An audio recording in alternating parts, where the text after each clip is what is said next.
Buenas tardes a todos. Vamos a esperar unos minutos para que se unan más compañeros.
Bueno, buenas tardes a todos. Vamos a iniciar. Me disculpo, creo que va a ser un poquito interrumpida la clase, pero estoy enfermo. Entonces tal vez vamos a interrumpir un poquito en lo que estamos platicando. Eh, Vamos a ver lo que es la unidad 4, que se trata de Business Intelligence y Workflow. La agenda para hoy tenemos un video que vamos a ver al final. Vamos a ver lo que es herramientas de Business Intelligence, aplicaciones de Business Intelligence, BI versus Data Mining, relación entre BI y minería de datos, definición de workflow, tipos de workflow, cómo crear un workflow, y LLM y MCP. Para comentarles también que estoy todavía calificando su tarea 1. Está un poquito larga de calificar, entonces en estos días, pues yo creo que a más tardar mañana tendrán todo su nota ya subida en la web y en el DTP. Tanto su nota como de hoja de trabajo como de la tarea 1. El día de hoy también les voy a hacer lectura de la tarea número 2 si nos da tiempo, y si no, pues solo se la subo a web y cualquier cosa pues me preguntan en el foro acerca de la tarea. Competencias que desarrollaremos: implementación utilizando workflows para estandarizar los procesos de transformación digital aplicando normas internacionales. Herramientas de Business Intelligence. Existen varias herramientas y plataformas de inteligencia de negocios. Hacen que sea más fácil el ver y comprender los datos, incluso si no cuentan con los conocimientos técnicos para analizarlos en detalle. Al elegir entre las herramientas de inteligencia de negocios, es importante tener en cuenta qué funciones clave serán más útiles para el negocio. Algunas de las características clave son uso intuitivo, variedad de opciones de dashboard y visualizaciones, información inteligente, alertas de métricas correctas e incorrectas, inteligencia artificial integrada, flexibilidad de implementación, integración con otras plataformas y aplicaciones, conectividad con los datos, integración en aplicaciones empresariales. Las herramientas más útiles de BI son los dashboards, que permiten agregar y visualizar datos complejos en un solo lugar. Estos pueden tener diferentes propósitos, como un análisis complejo o la participación de las partes interesadas. El reto es crear un dashboard que se adapte a las necesidades, siempre pensando en las necesidades del negocio, ¿verdad? Como hemos venido platicando anteriormente. Las características clave de un dashboard son la interactividad, datos en tiempo real, interfaz personalizable, plantillas estándar y capacidad para compartir. Algunos dashboards, ejemplos de dashboard que tenemos aquí y de herramientas de BI. Por ejemplo, tenemos Power BI. Es una plataforma unificada y escalable para la inteligencia artificial empresarial y de autoservicio de Microsoft, diseñada para conectar, transformar y visualizar datos de diversas fuentes en informes interactivos y cuadros de mando. Aquí un pequeño ejemplo de lo que es un dashboard de Power BI. Otra herramienta es Tableau. Permite a personas y organizaciones visualizar, comprender y actuar sobre sus datos de forma intuitiva, mediante una interfaz de arrastrar y soltar. Facilita la creación de gráficos, cuadros de mando, dashboard interactivos y análisis en tiempo real. Otra herramienta es Google Data Studio. Es una herramienta gratuita basada en la nube. Es de Google. Convierte datos brutos en informes y paneles interactivos. Permite conectar múltiples fuentes como Analytics, Google Sheets, SQL o redes sociales. Esta vamos a revisarla en el ejemplo del día de hoy. Vamos a ver cómo podemos visualizar información en este Google Data Studio.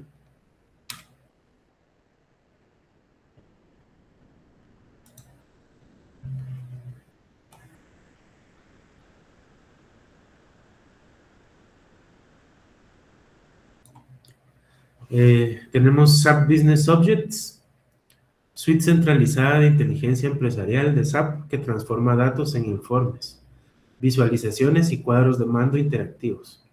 Permite a usuarios de todos los niveles analizar información garantizando el acceso a múltiples fuentes de datos sin complejidad. También un ejemplo del dashboard de SAP.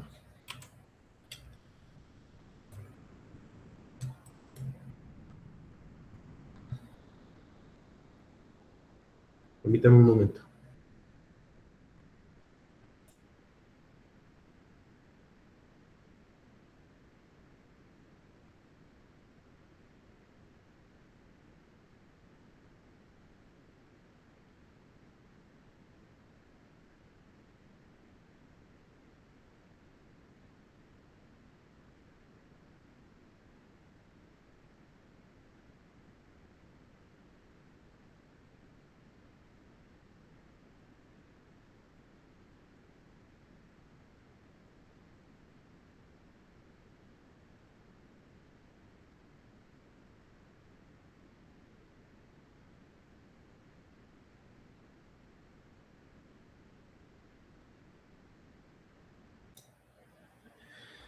Pasamos a lo que es dashboards versus reportes.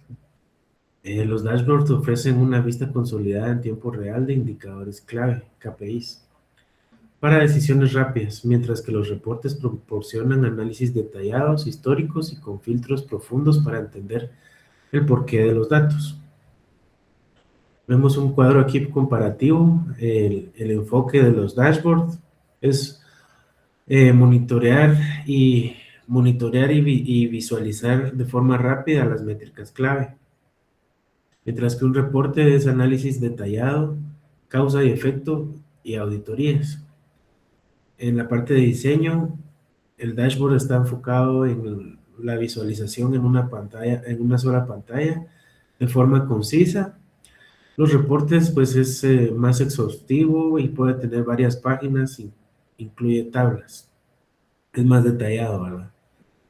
Actualización para los dashboards es frecuente o en tiempo real y los reportes es menos frecuente, por ejemplo, puede ser de forma diaria o forma mensual. La interactividad para el dashboard está limitada, se enfoca en el qué está pasando ahora. Y de los reportes, pues es una interactividad alta, permitiendo aplicar filtros y segmentar datos.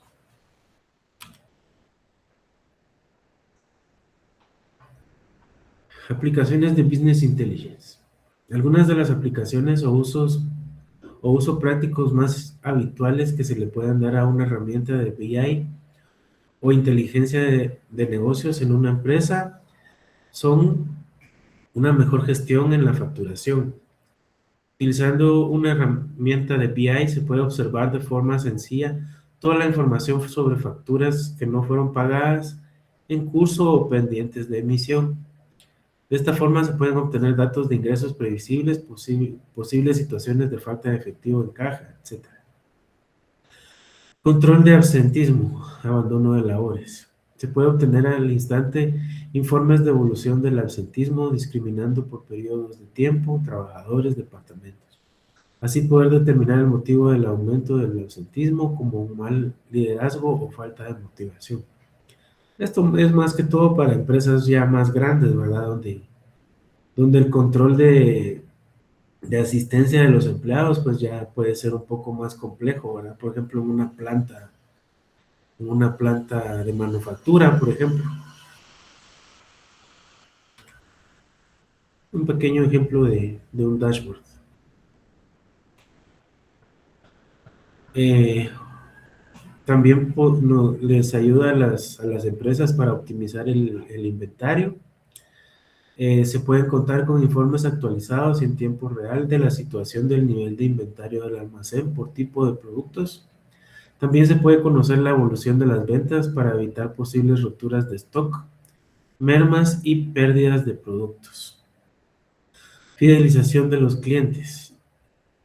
Ya que se cuenta con una vista actualizada de las operaciones comerciales, el comportamiento del cliente y otras áreas de interés, los gerentes de áreas comerciales pueden monitorear de manera más eficiente la experiencia del cliente y de esta forma mejorar el proceso de fidelización. Captación de nuevos clientes. Debido a que se puede tener informes actualizados de clientes potenciales, se puede llevar a cabo un proceso de captación más eficiente. El análisis de los clientes ayuda a que los esfuerzos de departamentos como marketing, ventas y servicio de atención al cliente sean mucho más efectivos en la captación de nuevos clientes. Detección y corrección de desviaciones presupuestarias. Una herramienta de BI es un elemento fundamental en la elaboración del presupuesto anual de una empresa, ya que alinea el proceso presupuestario con los objetivos estratégicos. Aumenta de esta forma la solidez operativa y financiera, maximizando el valor de las acciones de los accionistas. Gracias a esta herramienta se pueden detectar las desviaciones presupuestarias y subsanarlas a tiempo y sin mayor repercusión. No hay que olvidar que las plataformas de BI han sido diseñadas para ayudar en la toma de decisiones operativas, permitiendo llevar a cabo acciones más rápidas sobre los problemas que puedan surgir.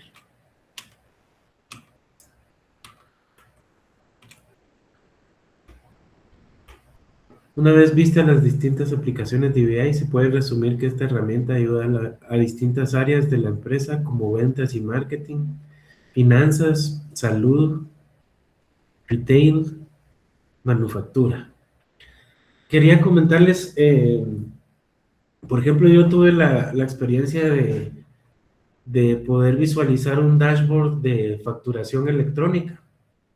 La empresa que proporcionaba el servicio, podía uno entrar a su aplicación y se podía ver en tiempo real las ventas o la facturación de la empresa, ¿verdad?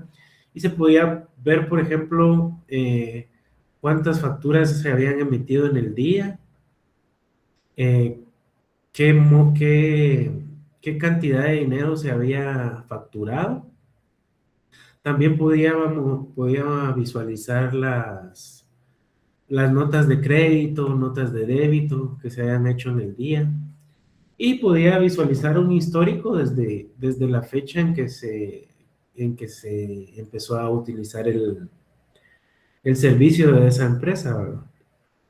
Entonces era bastante interesante, ¿verdad? Porque a la empresa en el área de finanzas, pues les permitía ver en tiempo real cómo se comportaban las ventas, ¿verdad? Era bien interesante, incluso permitía generar desde la aplicación, permitía generar facturas, cualquier documento electrónico. Nosotros lo hacíamos desde los sistemas que utilizaban los empleados, pero la aplicación de esa empresa pues permitía que uno pudiera generar documentos electrónicos desde su plataforma, ¿verdad? Vamos a ver lo que es la relación entre BI y la minería de datos.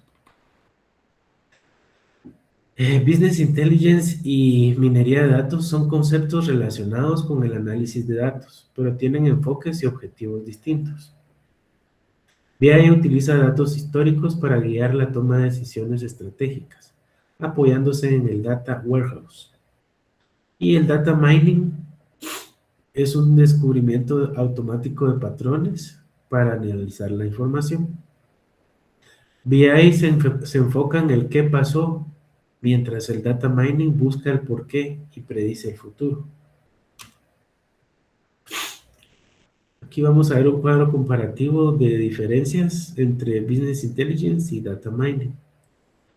El objetivo del BI es transformar datos en información útil para la toma de decisiones. Y la minería de datos es descubrir patrones y relaciones ocultas en los datos. En el rubro de proceso, recolecta, organiza y visualiza datos en reportes o dashboards para la parte de BI, y en el data mining usa algoritmos para analizar datos y predecir tendencias. En la parte de métodos utilizados, BI utiliza dashboards, reportes, KPIs, consultas SQL. Mientras que Data Mining utiliza algoritmos de Machine Learning, estadística y estadística avanzada. Disculpen.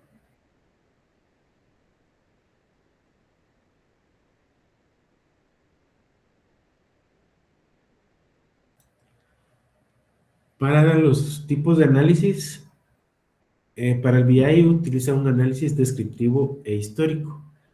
Y para el Data Mining se utiliza un análisis predictivo y exploratorio. Para los usuarios, el BI se utiliza para mostrar información a gerentes, analistas de negocios y directivos. Mientras que la minería de datos se utiliza más para usuarios como científicos de datos, analistas de datos e ingenieros de datos. Ejemplo de la aplicación: un dashboard de ventas, mientras que la minería de datos puede ser un modelo de predicción de clientes que abandonarán un servicio.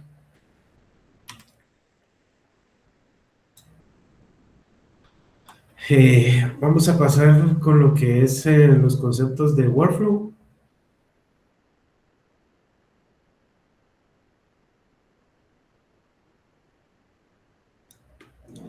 Un workflow o flujo de trabajo en español es un conjunto de pasos secuenciales y automatizados que definen cómo se ejecuta un proceso dentro de una organización. Se utiliza para mejorar la eficiencia, reducir errores y optimizar la gestión de tareas. Identifica el modelo digital de un proceso a través de su racionalización y división en diferentes tareas o actividades con el objetivo de optimizar el rendimiento y hacer más eficiente el uso de los recursos. Estas tareas pueden ser automáticas cuando no requieren la toma de decisiones. Incluso es posible crear una serie de condiciones o reglas de activación que iniciarán automáticamente un flujo de trabajo específico, indicando al usuario o grupo involucrado que se ha asignado una nueva actividad para llevar a cabo. Una vez finalizado, si el proceso lo prevé, el flujo enviará una nueva tarea al siguiente usuario que debe hacerse cargo de la siguiente fase del grupo de trabajo. Pues esto, en pocas palabras, es el control de un flujo de trabajo en un proceso de negocio, ¿verdad? Aquí les voy a comentar algunas cosas. Vamos a ir viendo aquí. Pues este es un ejemplo de un formulario, ¿verdad? Que capta datos de nombre, email, gastos, monto total para viáticos de una empresa, ¿verdad? Y pues este es el diseño del workflow: registrar gasto, revisar comprobante. eh, Aquí verifica si después de revisar el comprobante pues es aceptado o no. Si es aceptado, pues paga el viático, y si no, pues notifica un rechazo.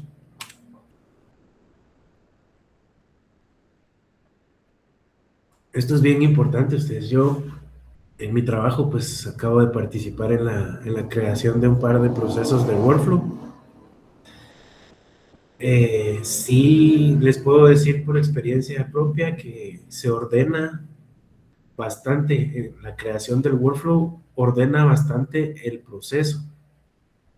Porque si no se tiene el orden Más bien si, por ejemplo, un sistema no lleva el orden del flujo del proceso, pues da mucho margen de error humano, ¿verdad? Por ejemplo, yo trabajé en un proceso de devolución de garantías, digamos. Eh, Hablando del negocio, pues eh, la empresa vende pólizas que necesita tener una garantía dineraria para poder emitir la póliza. Entonces, cuando la póliza no se ejecuta, digamos, la garantía se tiene que devolver al cliente. Por ejemplo, digamos que se asegura un proyecto, digamos que el aerometro, por decirles un monto, son 5 millones de quetzales. Va. Entonces, la empresa solicita una garantía de 2 millones de quetzales, 2 millones y medio de quetzales para poder asegurar ese proyecto.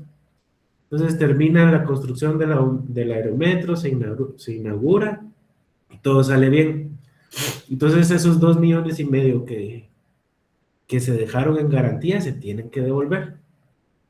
Pero para eso había muchos actores involucrados.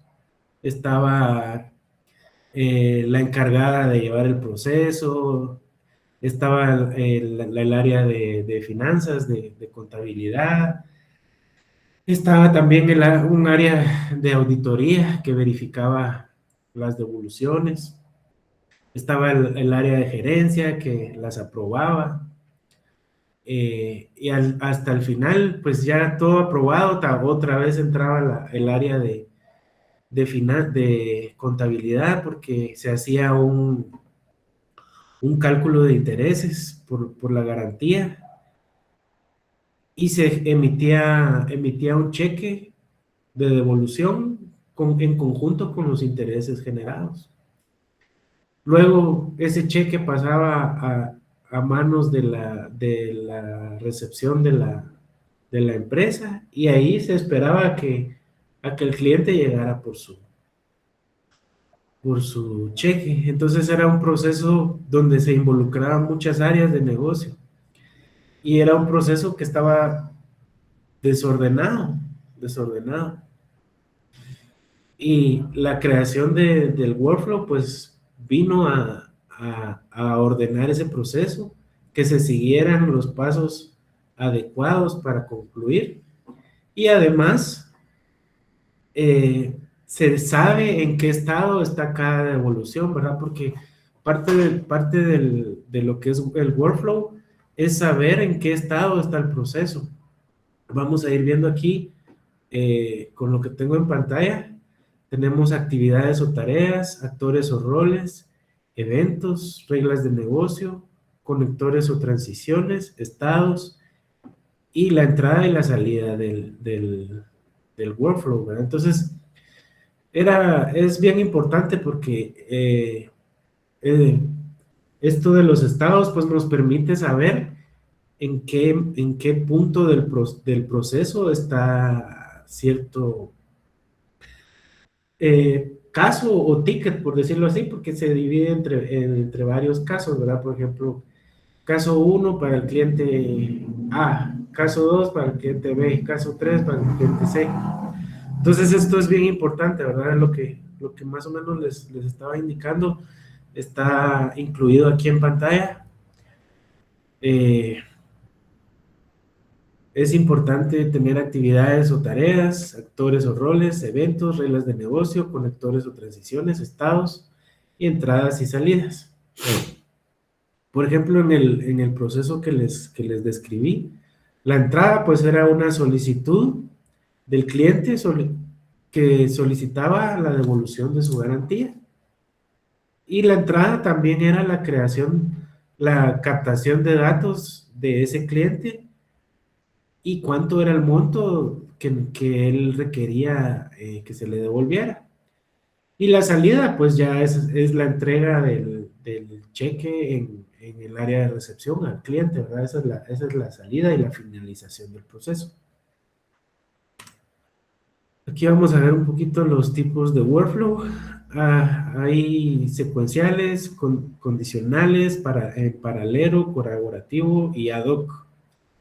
Un secuencial pues siempre sigue un orden fijo y predefinido de ejecución. Un condicional pues se ejecuta según las reglas o decisiones específicas. Paralelo permite ejecutar varias tareas simultáneamente. Por ejemplo, aquí les puedo decir que el caso, el ejemplo que les puse, generaba al mismo tiempo dos tareas simultáneas.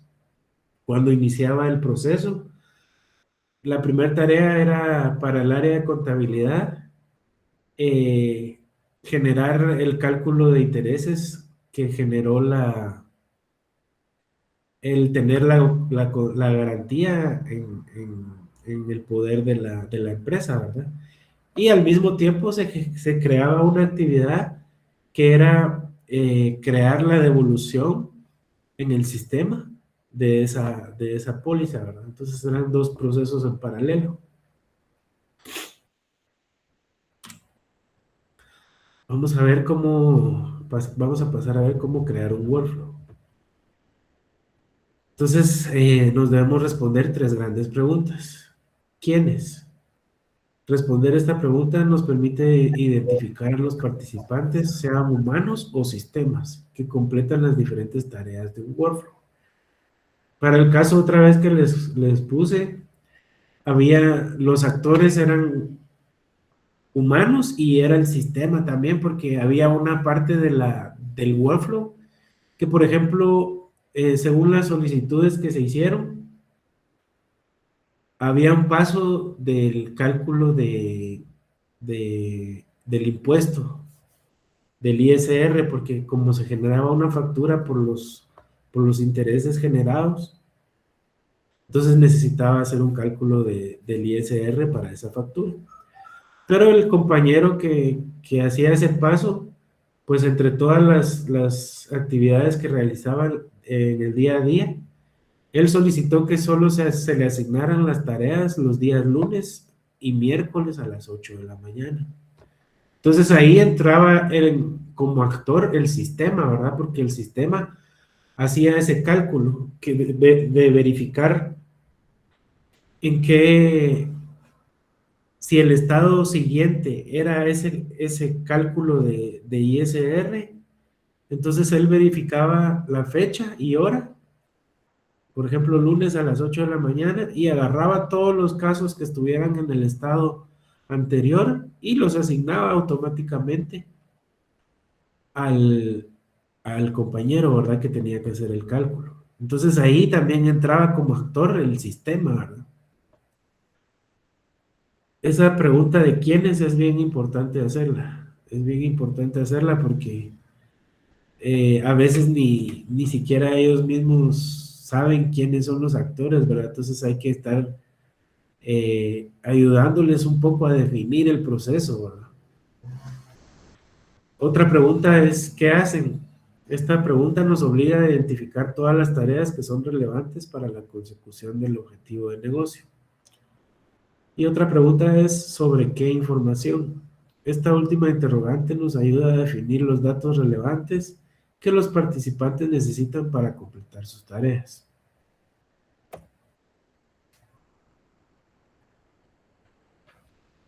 Y aquí algunos ejemplos de distintos workflows.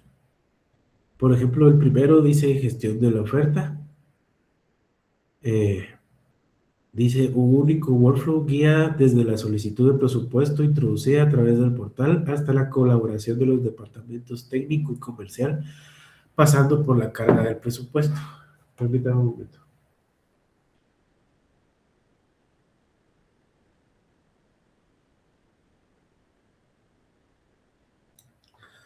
Hay otro proceso que dice gestión de contratos. Las fechas de vencimiento de los contratos se controlan para su renovación. el sistema notifica automáticamente al usuario la necesidad de revisión. Y otro que dice gestión de tickets de asistencia de cliente. El proceso se describe como la gestión de tickets que está totalmente automatizada, desde la aceptación del ticket hasta su cierre.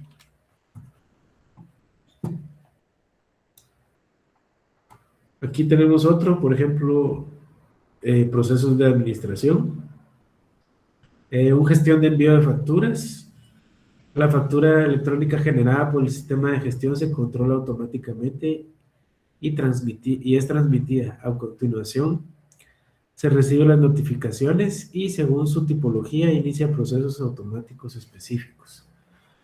Esa es otra cosa que no les mencioné, es algo importante. El workflow que les describí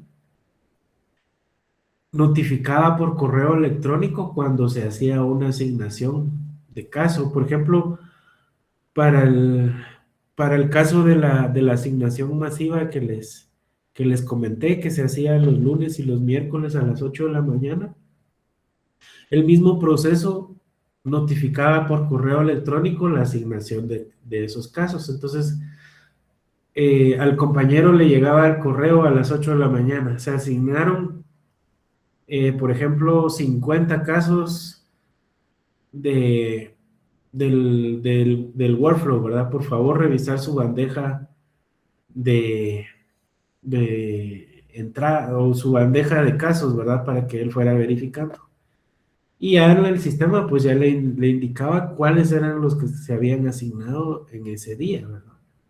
Entonces, también es importante que el mismo flujo vaya notificando a los encargados de completar las tareas, en qué es lo que se les fue asignado y cuándo fue aprobada la tarea, ¿verdad? O finalizada, más bien dicho. Aquí vemos otro workflow que dice gestión de notificaciones de rechazo. Eh, Asigna la gestión de la notificación a un usuario predefinido para que verifique el motivo y corrija la anomalía dentro del plazo del vencimiento del IVA. Gestión de la falta de entrega. Un proceso automático envía un correo electrónico al cliente adjuntando el PDF de la factura emitida para informarle de la no recepción y solicitarle que se descargue el original de la web de Hacienda. Son ejemplos de procesos, ¿verdad? Como ven, este ejemplo también envía notificaciones, ¿verdad? Un proceso de compras. Está aquí, inicia con la gestión de solicitudes y pedidos de compra. Tras una solicitud de compra, se activa el workflow de validación, que termina con la creación del pedido de compra, que una vez aprobado y firmado digitalmente, se envía al proveedor. Gestión completamente digital del DDT.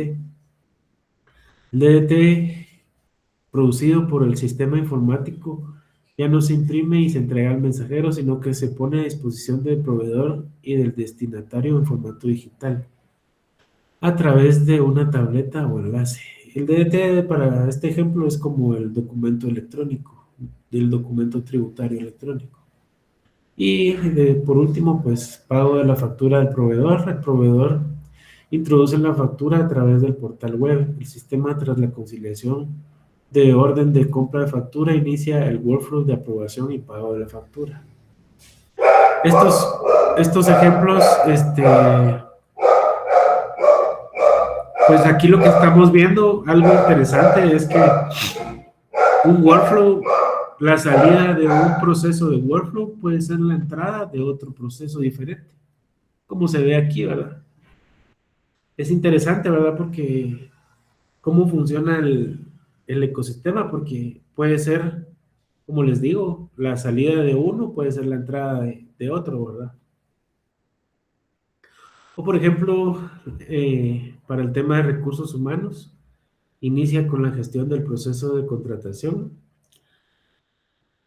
Aquí indica varias tareas operativas o secuenciales o concurrentes incluyen a usuarios correctos en el plazo adecuado.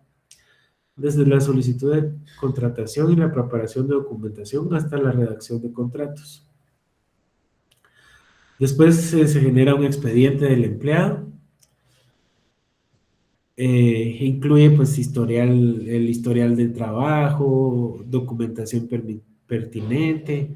Por ejemplo, aquí en Guatemala, pues eh, incluye, le piden a uno antecedentes penales, policíacos, su currículum, sus diplomas, sus títulos a nivel medio y universitario. Entonces todo eso se va agregando a un expediente. Y por último dice aquí reembolso de gastos. El sistema recoge y almacena informes de gastos introducidos directamente al empleado a través de su smartphone o PC. El Departamento de Recursos Humanos ya dispone de listas e informes desglosados por meses.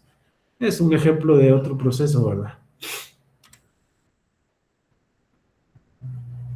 Y aquí vamos por último, un proceso de calidad y GDPR, eh, gestión de reclamaciones,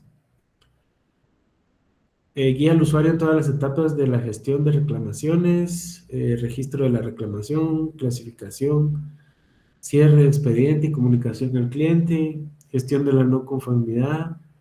Dice que un workflow informa a los responsables de los casos pendientes y autoriza el registro de la información requerida. Y por último, se hace una gestión del proceso de violación de datos para catalogar la violación, enviar notificación a los interesados y a las autoridades competentes, definiendo informes detallados. GDPR son normas de protección de datos. Por eso este proceso pues indica como una reclamación de mal uso de información de datos de una persona, ¿verdad? Por ejemplo, aquí tenemos otro tipo de workflow que se inicia con un evento. Por ejemplo, eh, el disparador es una nueva orden recibida, hablando de una venta, ¿verdad? En un sitio de e-commerce. Entonces el workflow inicia con este disparador, con una nueva orden. Genera la factura en PDF, encripta la factura y la manda vía email al cliente.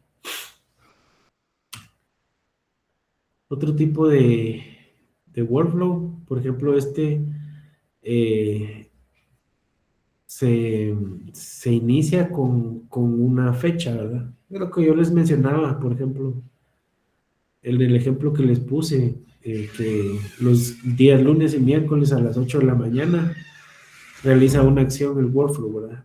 Pues en este ejemplo particular, el disparador pues es una fecha y hora, ¿verdad? Y lo que hace es, lo que está describiendo es que agarra un query de Cloud SQL, eh, lo, le hace un ciclo por cada oferta personalizada, revisa las funciones de Cloud, genera un email y manda el email. Bueno, ahora vamos a pasar a lo que es LLM o un lenguaje de modelo de gran tamaño. Eh, los modelos de lenguaje de gran tamaño son modelos de aprendizaje profundo muy grandes que preentrenan con grandes cantidades de datos. El transformador subyacente es un conjunto de redes neuronales que consta de un codificador y un decodificador con capacidades de autoatención. El codificador y el decodificador extraen significados de una secuencia de texto y comprenden las relaciones entre las palabras y las frases que contienen. Los LLM son increíblemente flexibles. Un modelo puede realizar tareas completamente diferentes como responder preguntas, resumir documentos, traducir idiomas, completar oraciones. Los LLM tienen el potencial de alterar la creación del contenido y la forma en que las personas utilizan los motores de búsqueda y los asistentes virtuales. Para el funcionamiento de los LLM, un factor clave es cómo representan las palabras, las formas previas de Machine Learning. Utilizaban una tabla numérica para representar cada palabra. Sin embargo, esta forma de representación no podía reconocer las relaciones entre las palabras, como las palabras con significados similares. Esta limitación se superó mediante el uso de vectores multidimensionales, también denominados incrustaciones de palabras, para representar palabras de modo que las palabras con significados contextuales similares u otras relaciones estén cerca unas de otras en el espacio vectorial. Al utilizar incrustaciones de palabras, los transformadores pueden procesar el texto como representaciones numéricas a través del codificador y comprender el contexto de las palabras y frases con significados similares, así como otras relaciones entre palabras. Entonces es posible que los LLM apliquen este conocimiento del idioma a través del codificador para producir un resultado único. Hay 3 modelos de aprendizaje comunes. Aprendizaje desde disparo cero. Los LLM básicos pueden responder a una amplia gama de solicitudes sin entrenamiento explícito, a menudo a través de indicaciones, aunque la precisión de la respuesta varía.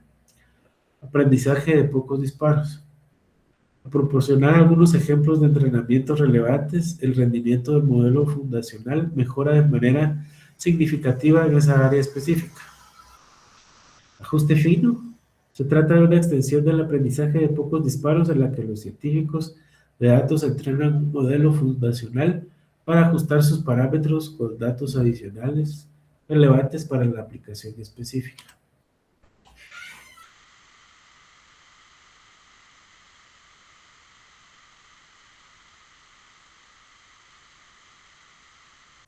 Disculpen. Pasamos a lo que es MCP. Los LLM son potentes, pero tienen 2 limitaciones principales. Su conocimiento se congela en el momento de su entrenamiento. No pueden interactuar con el mundo exterior.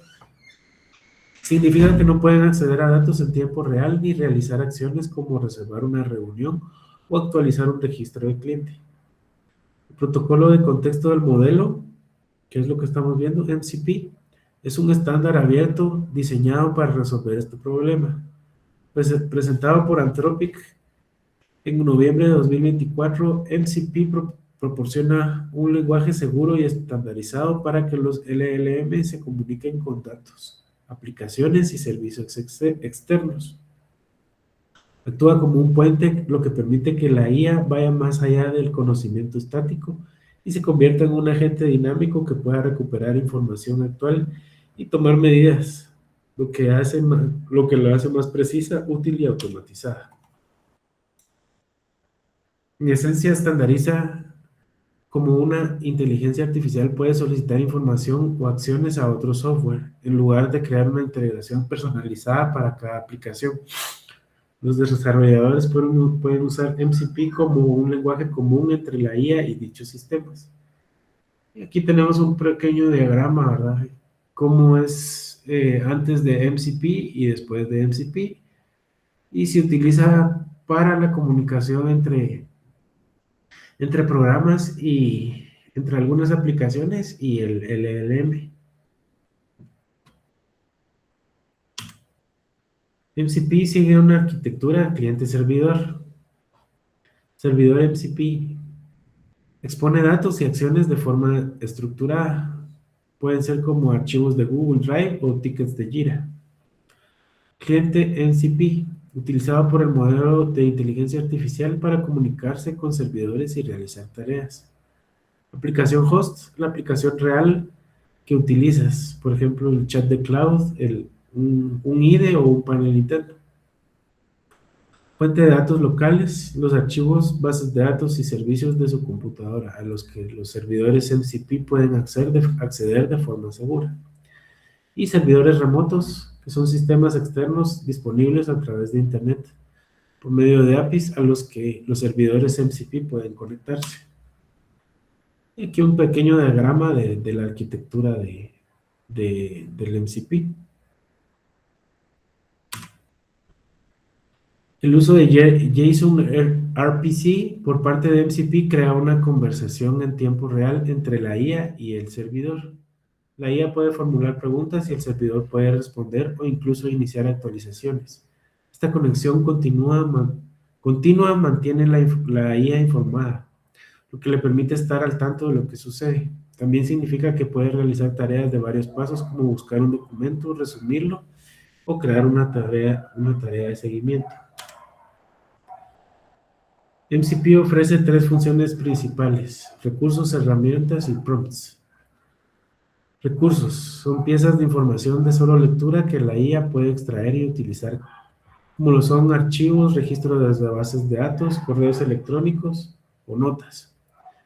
Las herramientas permiten a los servidores exponer funcionalidades ejecutables. Estas pueden ser desde ejecutar un comando de shell hasta invocar una API de terceros, como crear un evento de calendario, enviar un mensaje o presentar un ticket de Jira.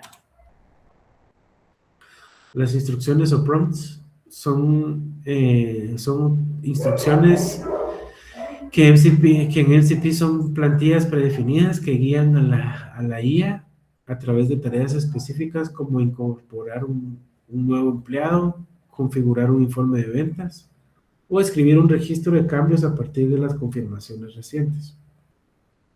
La IA no solo los inventa, el sistema los proporciona.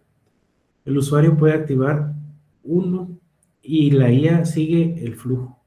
Suelen mostrarse como elementos de la interfaz de usuario, como comandos o botones. Pueden aceptar argumentos dinámicos, incluir contexto de recursos, encadenar múltiples interacciones y guiar flujos de trabajo específicos. Y otro diagrama de cómo está estructurada la arquitectura del MCP.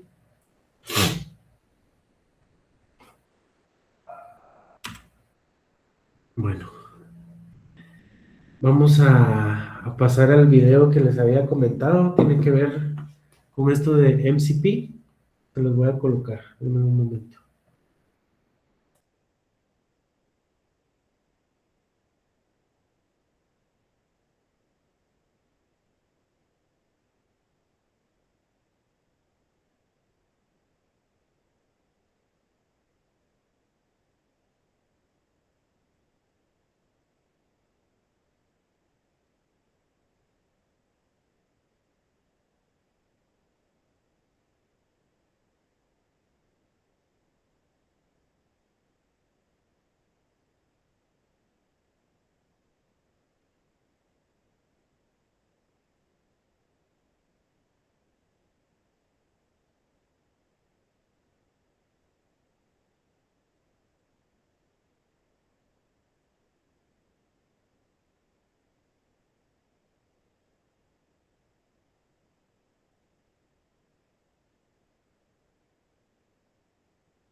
Por favor me dicen si escuchan y ven el video correctamente. Si no, me indican y yo lo reviso.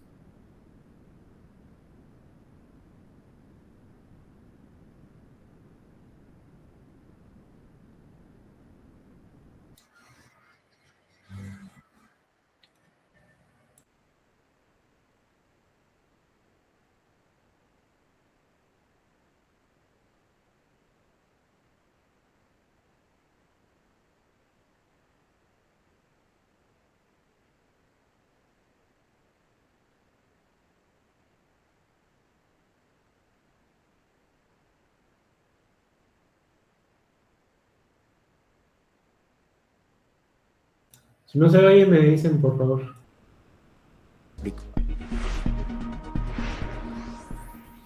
¿Qué es MCP? MCP es un protocolo, ¿vale? Es un protocolo que liberó Anthropic en noviembre del año pasado. Cuando digo liberó, significa que lo volvió open source. Cualquier persona podía ver cómo era el protocolo. ¿Y qué es un protocolo? Un protocolo no es más que una serie de pasos que debes cumplir para hacer una tarea. ¿Tú te puedes saltar algo del protocolo? Sí, pero si te lo saltas y ya no estás cumpliendo con el protocolo, ya no haces el objetivo, ya no cumples con el objetivo. Entonces, eso es MCP. Este protocolo es para poder utilizar LLMs que interactúen con data o con herramientas de una máquina específica. Él está entrenado y sabe ese valor. Pero si tú necesitas data de tu compañía que es privada, él no sabe esa información. Si tú necesitas que él ejecute algo dentro de tus aplicaciones, pues él no conoce tus aplicaciones, él no sabe cómo conectarse con ellos.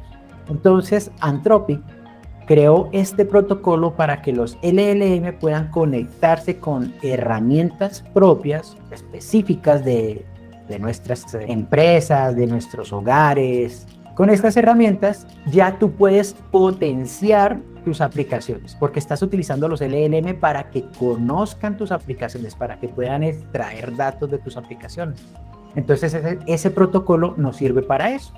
Un LLM, mediante un protocolo, va a poder conectarse con tus aplicaciones o con tus datos. Un nuevo curso llegó a EDETEAM. Se trata del curso MCP, Conecta la IA con todo, en donde el profesor Alexis Lozada te enseñará el nuevo estándar de comunicación de aplicaciones con la inteligencia artificial. Todas las clases ya están disponibles. Comienza a estudiarlo gratis en ed.team/cursos/MCP y comprueba por qué en español nadie explica mejor que EDETEAM. ¿Y ellos cómo lo llaman? Lo llaman una especie de un puerto USB-C. Es decir, no importa lo que necesitas conectar un teclado al puerto USB-C. Perfecto. ¿Y cómo los conecto?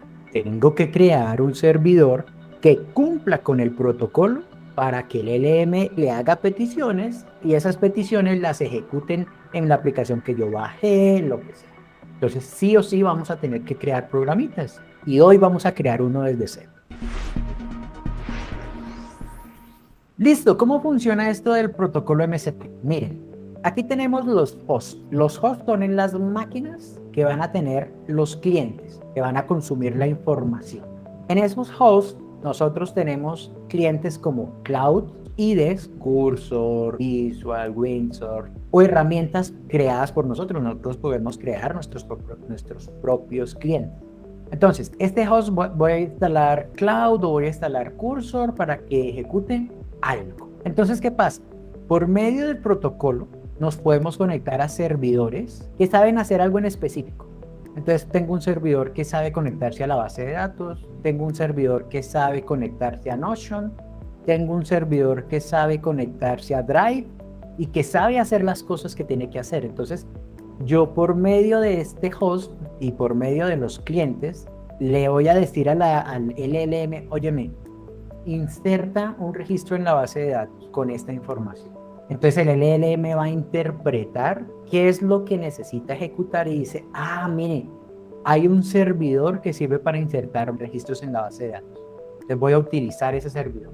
Y ese servidor me dijo a mí que para poder insertar un registro necesito nombre, dirección, edad.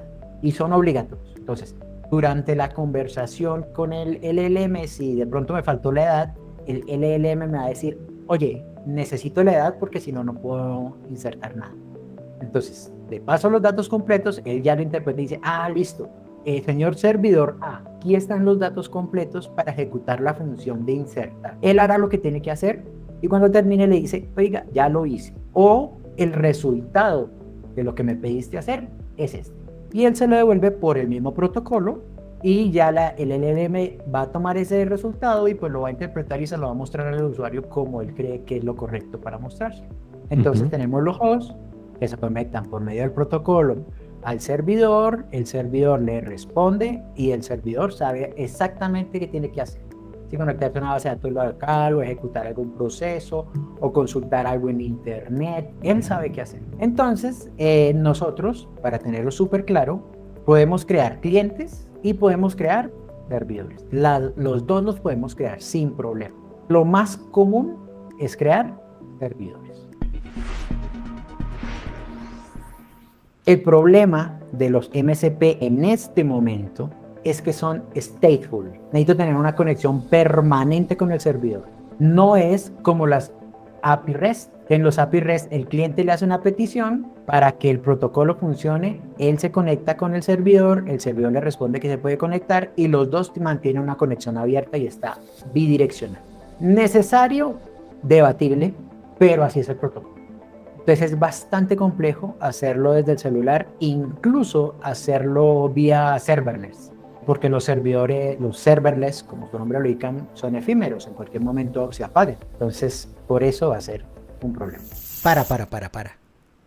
Interrumpo este video para decirles que MCP acaba de sacar una actualización donde ahora sí soporta HTTP stateless, es decir, la API REST de toda la vida. Ahora el cliente puede hacerle solicitudes POST y GET, el servidor le devuelve la información y termina la conexión. Ya no necesitas tener una conexión activa todo el tiempo. Sin embargo, por retrocompatibilidad van a continuar funcionando las conexiones stateful. Ahora sí continúa con el video. Entonces, cosas importantísimas para el protocolo, súper importantes. Los mensajes tienen el formato JSON RPC. ¿Qué es el formato en JSON RPC? Es un formato JSON normalito, pero su conexión es un poquito diferente. Ya vamos a ver cómo lo podemos hacer. Existen dos formas de conectarnos, pero es un JSON. Decidieron hacerlo así para poder loguear información, ver qué es lo que está pasando entre las conexiones y todo, porque una función mucho más eficiente hubiera sido RPC solito. Aquí está una de sus principales características que a la vez es una de las que más critican, es que es stateful. Es decir, tienen que quedarse conectados el servidor y el cliente todo el tiempo. ¿Qué podemos ofrecer? El servidor, ¿qué le puede ofrecer al cliente? El servidor al cliente le puede ofrecer recursos. Oye, pásame un archivo, toma tu archivo. Una imagen, toma tu imagen. Puede ofrecerle prompts. A veces lo que necesitamos es como hacer flujos. Entonces le envía un prompt y con ese prompt se genera un nuevo prompt y se le devuelve y ya el LLM hace mejores cosas. Y lo que vamos a ver en el taller de hoy es tools. Estas herramientas que es creo lo que más se usa. Es decirle al servidor, haz esto. Te doy estos datos y dame el resultado. Son estos tres tipos de features que el servidor puede ofrecerle al cliente. Pero nosotros hoy nos vamos a enfocar en tools. ¿Qué cosas dicen de seguridad y control? En general, lo importante es que el cliente, Cloud, Cursor, Windsor, siempre le pida permiso al usuario, a la persona, ejecutar la acción. Supremamente importante. Entonces, es responsabilidad del que creó el cliente que cuando vaya a ejecutar una acción, que sepa que tiene que ejecutar una acción vía MCP, le pida permiso al usuario. Esa es una de las cosas como más importantes aquí. Vámonos por acá. Entonces decimos, los hosts tienen clientes, los clientes se conectan a los servers podrán hacer lo que necesiten. Listo. Súper importante esta estructura. El host le dice al cliente, inicia.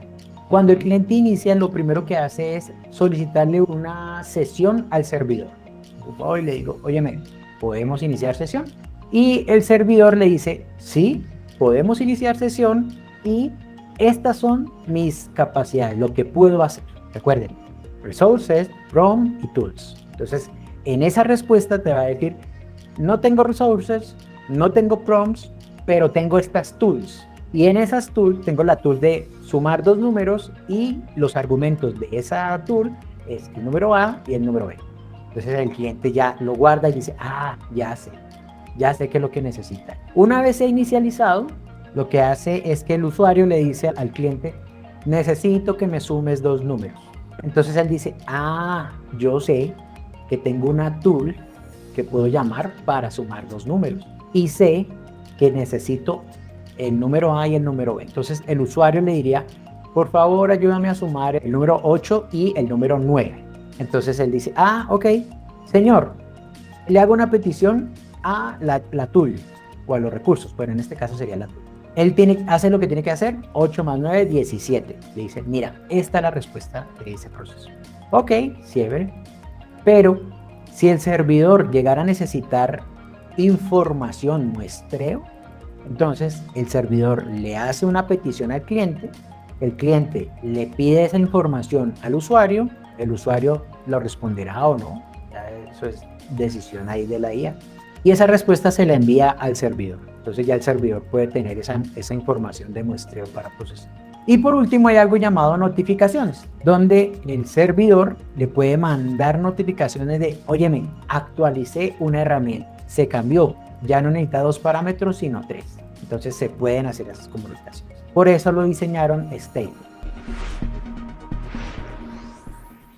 Quiero mostrarles algo muy importante para entender cómo es que funciona, porque realmente esto fue lo que más me voló la cabeza, y fue la comunicación. Ya les expliqué que utilizamos JSON RPC, que el ciclo de vida ya lo vimos, que inicializan la comunicación, comparten las capabilities, el cliente le pide algo al servidor, el servidor responde y listo. Pero aquí hay algo supremamente importante.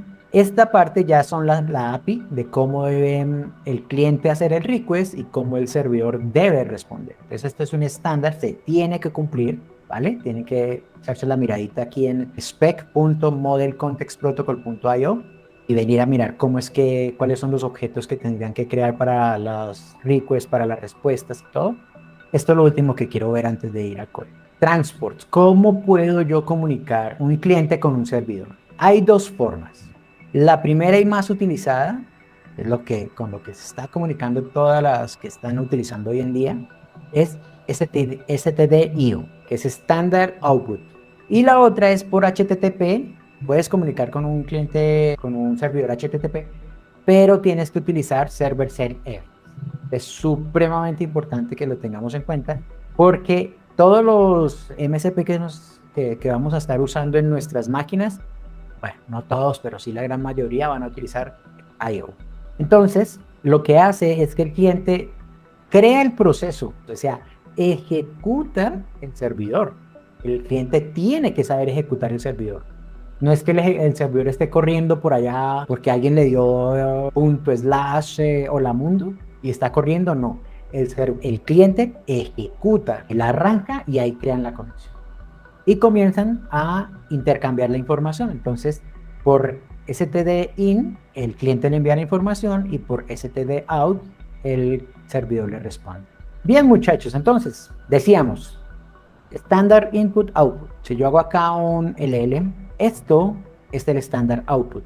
Todo esto es un comando que ejecuté de list, y todo esto desde la primera T hasta acá, todo esto es el Standard Output. Todo eso me lo envió la consola por el Standard Output. ¿Por qué es importante entender esto? Porque así es que se van a comunicar el cliente y el servidor, por Standard Input y Standard Output. ¿Okay?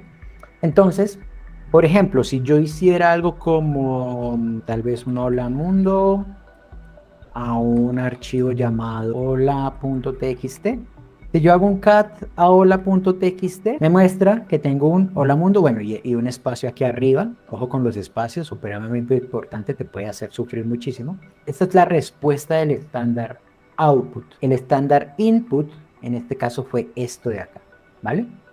Es supremamente importante entenderlo. Así es que se comunican. MSP ya tiene SDK oficiales y los tiene tanto en TypeScript como en Python.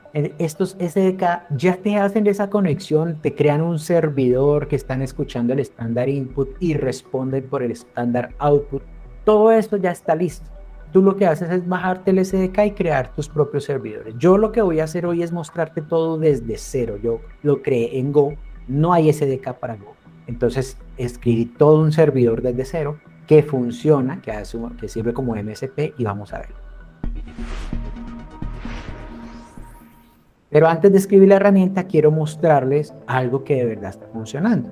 Acabo de abrir Golang, que es uno de los editores de JetBrains. Y este editor, ellos mismos sacaron un MCP para todos los editores. IntelliJ, Golang, Rover, para todos.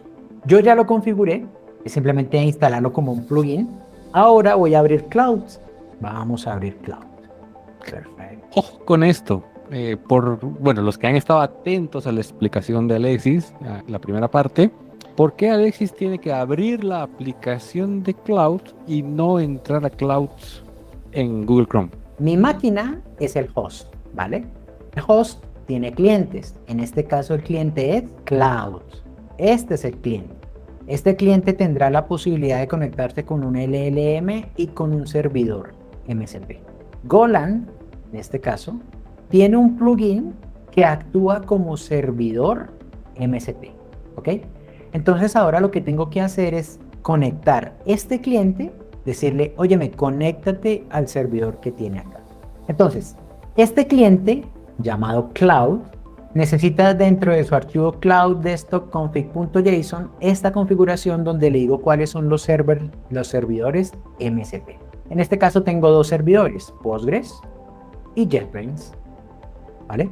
JetBrains, como les decía, era un plugin. Yo ya le instalé el plugin a JetBrains y acá solamente le doy un nombre. Yo lo llamé JetBrains, pero aquí le puedo poner Pepito. Realmente el nombre aquí no importa, pero es más que lógico que hay que darle un nombre que sea descriptivo. Y necesita solamente, obligatoriamente, un comando. Bueno, dependiendo del servidor. Si el servidor necesita argumentos, pues hay que mandarse. Entonces, en este caso, JetBrains necesita el comando npx, significa que utiliza Node.js para ejecutar su servidor. Y los argumentos es que necesitas -y, @JetBrains, msp-proxy. Con esto, lo que hace el cliente es que ejecuta este comando con estos argumentos. Es como si yo entrara a mi terminal y escribiera npx -y @JetBrains/proxy. Es esto.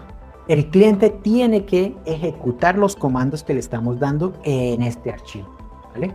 Para Postgres ya instalé un servidor de Postgres. El comando es npx porque también está en Node y los argumentos son -y, este servidor como tal, y esta cadena de conexión, ¿vale?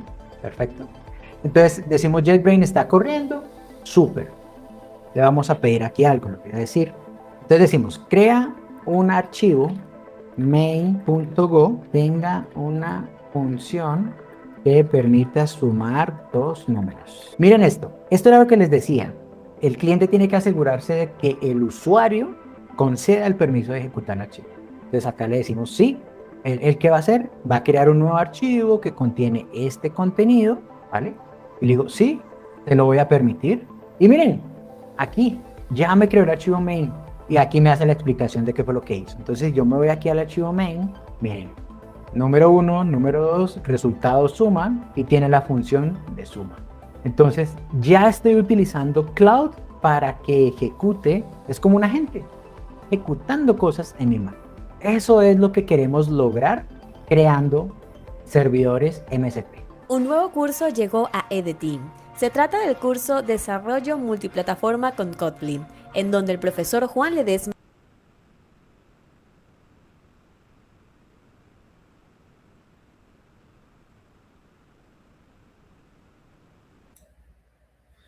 Bueno, creo que está bastante bien explicado en el video cómo funciona el protocolo MCP, ¿verdad?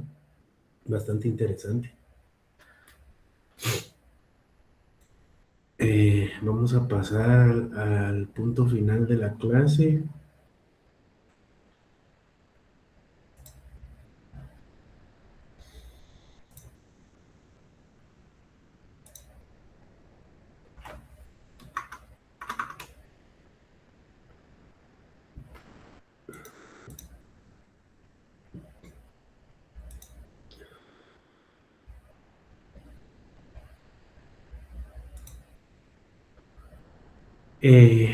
Vamos a ver los conceptos clave aprendidos. La importancia de los dashboards y su apoyo en la toma de decisiones empresariales, así como la optimización de procesos de un negocio a través del workflow, ¿verdad?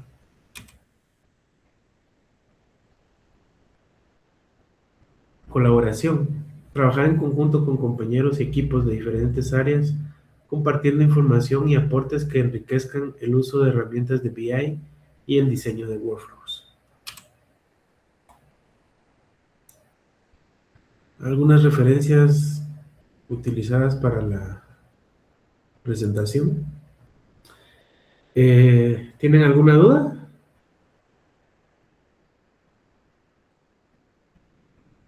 Todo bien. Gracias. Gracias, gracias. Vamos a pasar a un ejemplo práctico. Eh, la tarea 2, no sé si me va a dar tiempo de explicárselas. Si no, cualquier cosa, pues me comentan en el foro. Pero la idea es que puedan procesar unos datos de un archivo CSV y puedan hacer algunos análisis mediante gráficas. Sí, mediante gráficas, ¿verdad? Entonces si quieren, pueden utilizar la herramienta que les voy a mostrar ahorita para completar su tarea, o bien pueden utilizar cualquier herramienta para poder sacar las gráficas que se les van a solicitar. Entonces voy a presentarles.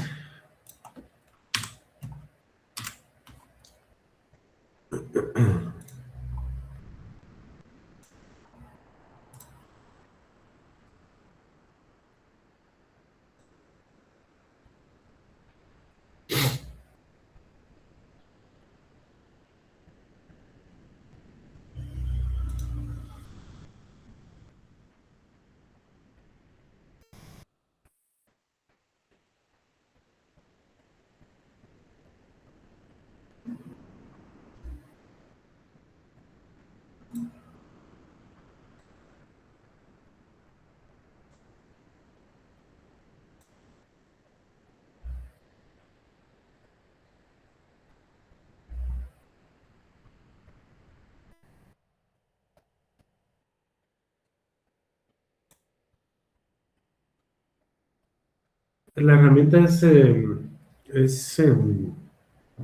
gratuita de Google. La pueden utilizar con sus cuentas de Google. Les voy a mandar aquí el link. Ahorita se los voy a mandar al chat.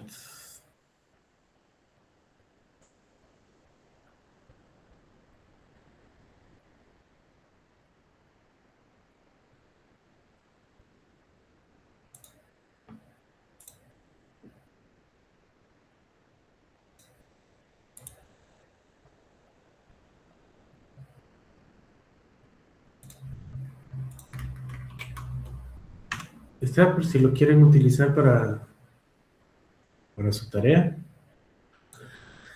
Entonces, pueden utilizar su cuenta de Google. Acá pues nos permite crear un dashboard de Business Intelligence. Acá pues vamos a proceder a nos permite crear informes, conversaciones, fuentes de datos o un explorador. Esto está en fase beta. Lo primero que vamos a hacer es generar una fuente de datos.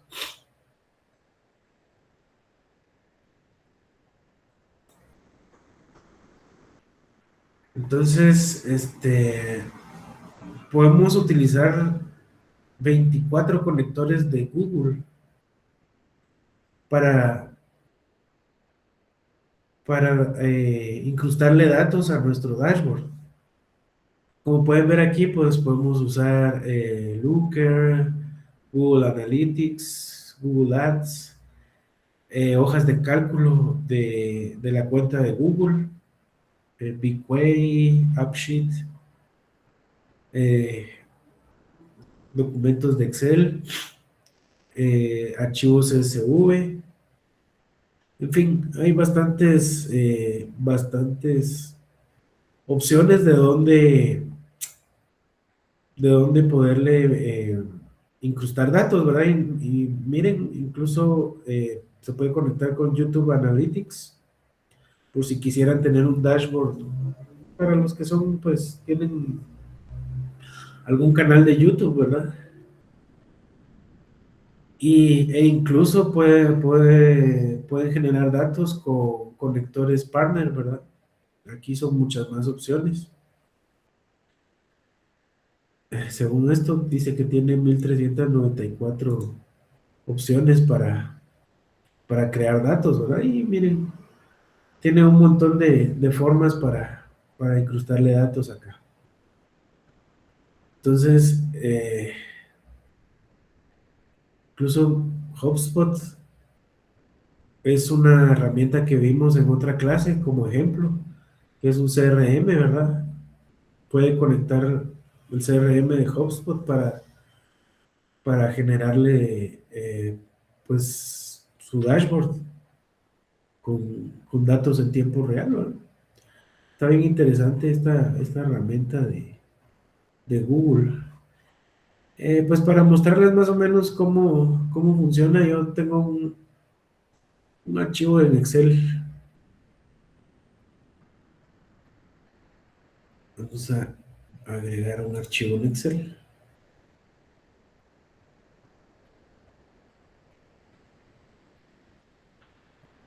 Pues yo ya lo había precargado, ¿verdad? Por eso no me pidió escoger el archivo, solo le di conectar.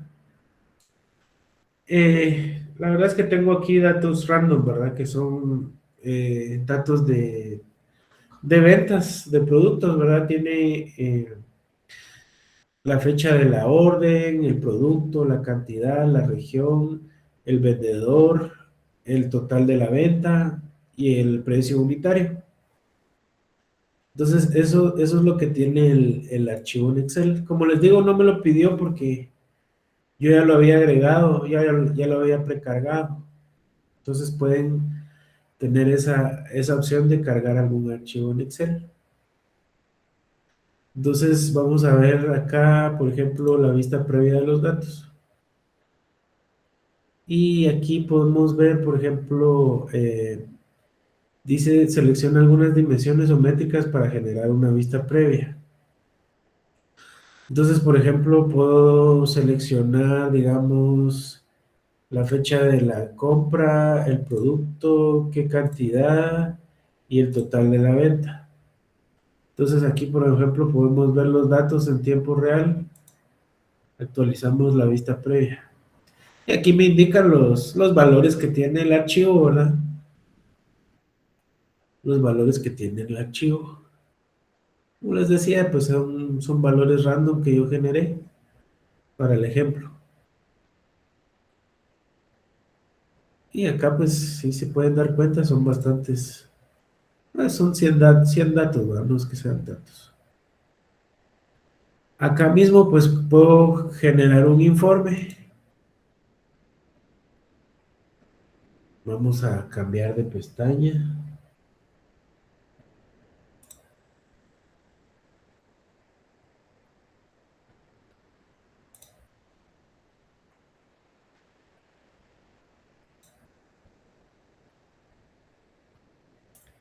Entonces acá me abre otra pestaña.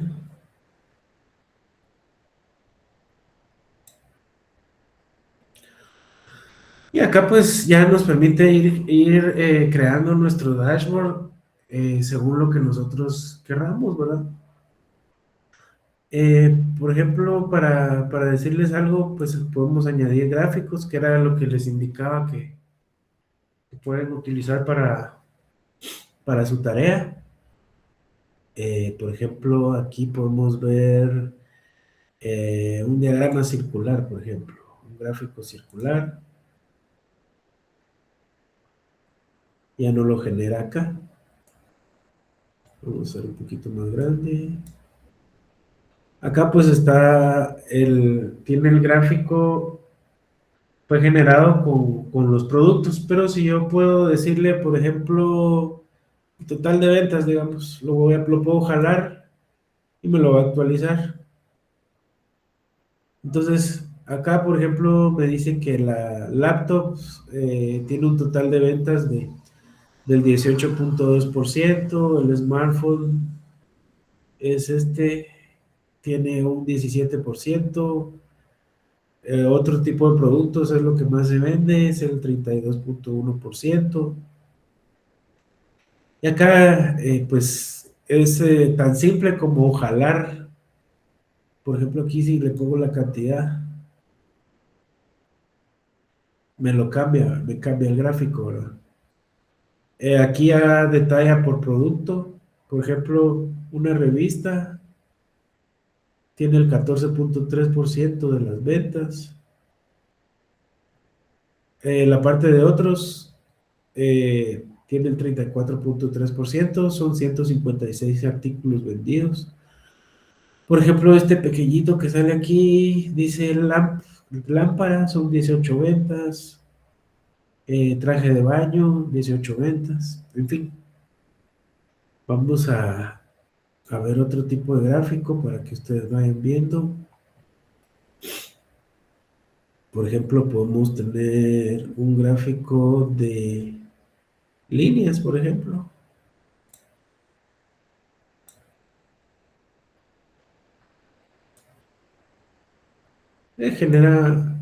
Genera por defecto, ¿verdad? Los productos y la cantidad, pero por ejemplo, si yo le quiero decir el vendedor, ¿verdad? Salesperson.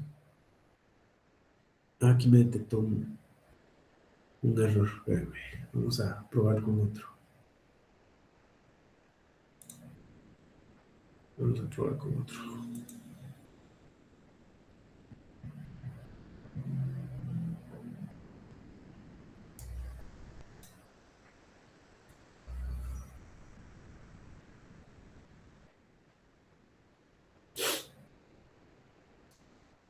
Por ejemplo, aquí está por producto y cantidad. Si no quisieran arrastrar, pues aquí también tienen una configuración del gráfico y un estilo. Por ejemplo, el color de las líneas, el grosor de la línea, el estilo de la línea, el estilo del gráfico, ¿verdad? Pero al menos nos, eh, nos conviene ver más acá la configuración.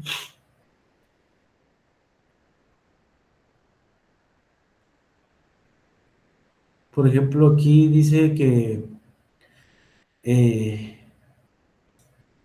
podemos tener una configuración por dimensión de periodo, entonces está el dato de la fecha de orden. Podemos tener un ordenamiento descendente o ascendente por la cantidad de registros. Acá pues podemos cambiarlo, ¿verdad? Por ejemplo, por cantidad, digamos, y cambia el gráfico, ¿verdad? Cambia el gráfico en la orden, en el orden ascendente o descendente. Acá pues podemos ver cambiar bueno, aquí no porque solo es el campo de fecha, ¿verdad? Pero aquí podemos controlar nuestro gráfico y tenemos más opciones. Vamos a agregar otra página.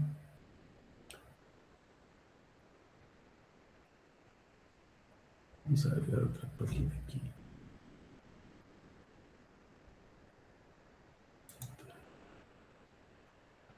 Y aquí tenemos más opciones, ¿ve?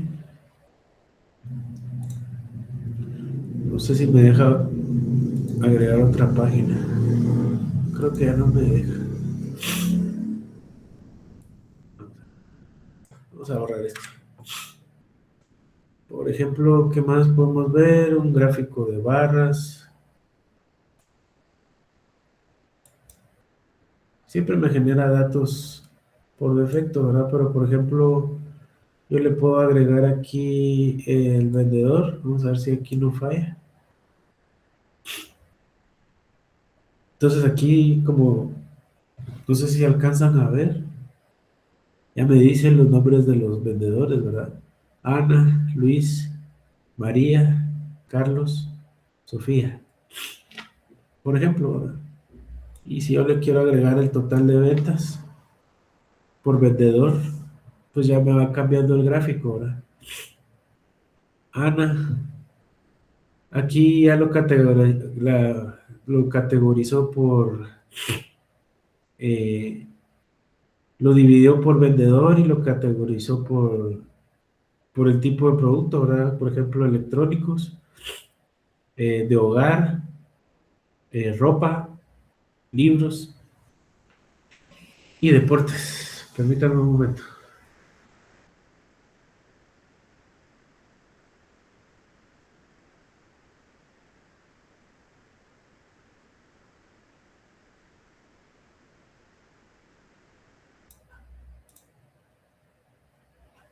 Disculpen.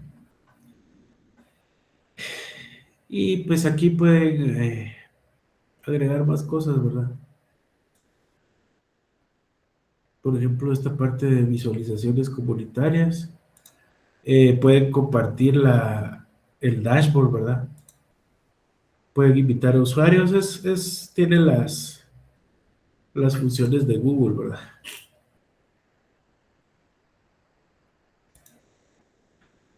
Por ejemplo, aquí podemos poner algún filtro, control deslizante, alguna casilla, y tenía bastantes opciones. Podemos añadir datos. Podemos seguir añadiendo datos, ¿verdad? Puede ser que no solo nos interese el archivo Excel que yo agregué, que son ventas, sino que podemos agregar más datos. En fin, esto creo que les va a ayudar para su tarea, ¿verdad? Más que todo por la parte de los gráficos. Ahí tienen que ver ustedes si les sirve esta herramienta o buscan otra, esto es libre. Aquí pues tiene bastantes opciones, ¿verdad? Tiene gráficos de tabla, cuadro de resultados, serie temporal, barras, histograma, eh, gráficos circulares. Incluso puedo tener mapas en Google Maps, mapa geográfico, líneas, áreas, dispersiones, tablas dinámicas, gráficos de bala, de rectángulos, Sankey, indicadores, cascada, cronología, modo de conversión. En fin, es una herramienta, pues considero que para ser gratuita tiene bastantes opciones, ¿verdad? Si quieren, les voy a indicar más o menos cómo va la tarea en los minutitos que nos hacen falta. Ahorita se las voy a compartir.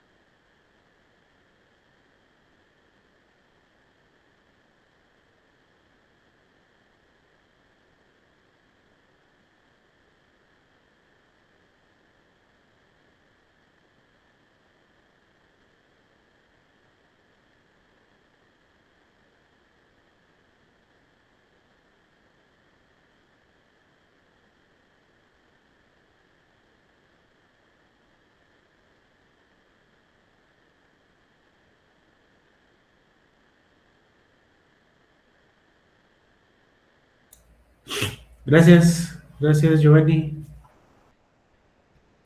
Vamos a ver lo que es la tarea. Vamos a ver los valores, la responsabilidad.